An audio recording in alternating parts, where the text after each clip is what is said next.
This is Sammy Ash and Justin Titus here, and we are going to talk to you about how the mainstream of color television affected the culture in 1960 to 1981. You're listening to WJHS 91.5 The Eagle. Welcome to Media in the Making, a podcast where we look at the evolution of media from 1600 all the way to present day 2022. In this podcast series, we ask, how have different forms of media evolved and changed culture? Media in the Making, where media and culture are always changing. Now, let's take a step back into time. Our timeline is going to be 1961 to 1980. We're going to be talking about how color TV became mainstream.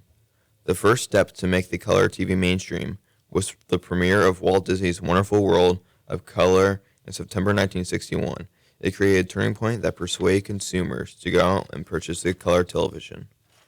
Now we are going to listen to the audio of the first ever color broadcast on March 13th, 1967. And by the way, Bob, don't you think it's about time for you to move into your new color set? Well, I have one more question that maybe you can answer while I'm on my way down the studio to the new set.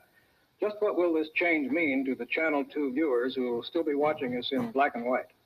Well, we think you'll see a big difference on black and white receivers. The new color cameras will give an improved monochrome picture, and all our new color sets here in the studio were designed with that in mind. Well, Doug, first I'd like to say this, that I feel doubly honored to have been chosen to be the first one involved in our big change, because there are so many much more colorful characters around here than this reporter.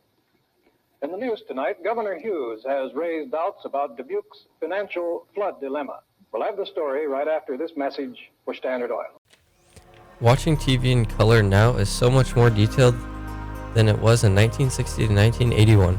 Now we can see all the details, emotions, and environments all over the world.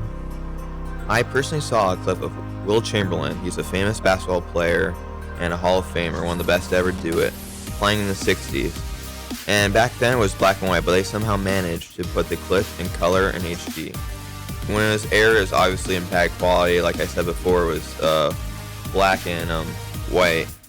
And then when I compare it when they put in color and HD, it's crazy. When we were researching this, we had no idea how much better today's TV was than back then in the black and white era. Imagine watching, let's say, the Olympics back then versus now. Back then, it was terrible quality, black and white, you can barely know what's going on. But now we can see the motions and details of these world-class athletes after winning and representing their countries. Now let's get into the timeline on how the color TV became mainstream. But first, we would like to shout out Sam Eberle's and James Getz' podcast. They are doing the era 1940 to 1960. They are talking about the timeline of the invention of the TV. We are doing something similar with TV, but we are talking about the evolution of color TV and how it became mainstream. In 1937, a Scottish engineer, John Logie Baird, invented the oldest color television in the world.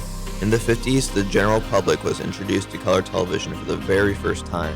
In 1954, on New Year's Day, NBC made a live in color telecast of the New Year's parade. Only a few thousand people saw live and in color, but as shown before, the first American color broadcast was on March 13th, 1967. The first person to ever be in a color TV broadcast was reporter Robert Brunner. Color broadcasts from the United States were available to Canadian population centers near the border since the mid-1950s. At the time that NTSC color broadcasting was officially introduced into Canada was in 1966, but it wasn't until 1977 to 1980 when the color TV became quote-unquote mainstream because most of America had it. Color TV transformed the way America saw the world and the world saw America. That is the answer to the driving question. How did media affect culture in our era? Color television was one of the most complex and transformative technological innovations of its time, symbolizing a unique and thoroughly modern form of seeing and representing. It was in fact often discussed as a way of seeing the world in a spectacular form of live in color. This is Sammy Ash and Justin Titus. Thank you for listening.